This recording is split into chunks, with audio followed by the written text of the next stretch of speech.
بانو آپا کہتی ہیں، محبت ایک ایسا جذبہ ہے جو کسی بھی عمل سے وابستہ نہیں ہوتا۔ اچھائی، برائی، کمی پیشی، اونچ نیچ، محبت کے سامنے تو یہ سب باتیں بیکار ہیں۔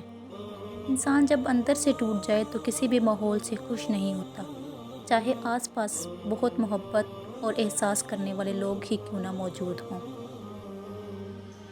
تمہاری مشکل آسمان جتنی بڑی کیوں نہ ہو، اگر تمہارا یقین اللہ پر ہے تو کوئی بھی تم کو ہرا نہیں سکتا۔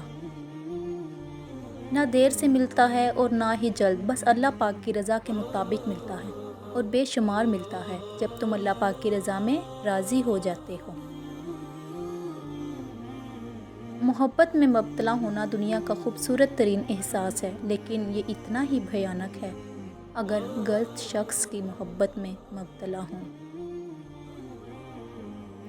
ہر وہ انسان 2 کا ہی ہے جو کسی کے دل میں جگہ بنانے کے بعد بھی اس سے بہتر کی تلاش میں رہتا ہے۔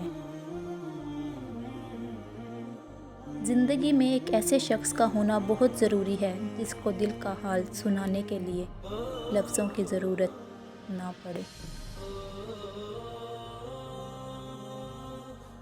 اگر تو کوشش کرنے سے بھی کچھ حاصل نہ ہو تو پھر خاموش رہ کر سب کچھ اللہ پر چھوڑ دیں، بے شک اللہ پاک بہترین تدابیر کرنے والا ہے۔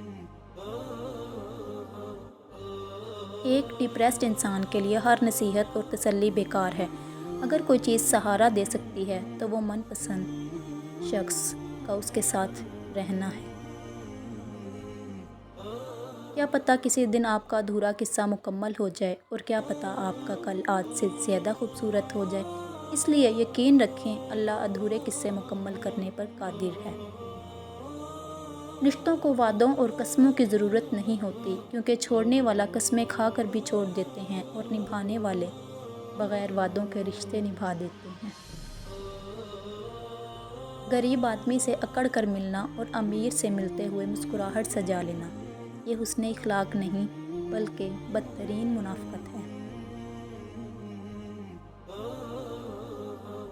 بیٹیوں کے تلخ نصیب ماں باپ کی سب سے بڑی آزمائش ہوتے ہیں۔ دعا ہے کہ یہ بیٹیاں جتنی پیاری ہوتی ہیں، ان کے نصیب ان سے بھی زیادہ پیارے ہوں۔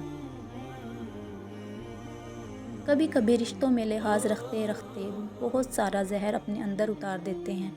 ایسے میں ہم خود کو مار کر اگلے کو زندہ رکھتے ہیں، لیکن ہماری قدر پھر بھی نہیں ہوتی۔ اللہ رزق کھول دے تو دسترخوان لمبا کر دو، دیواریں نہیں۔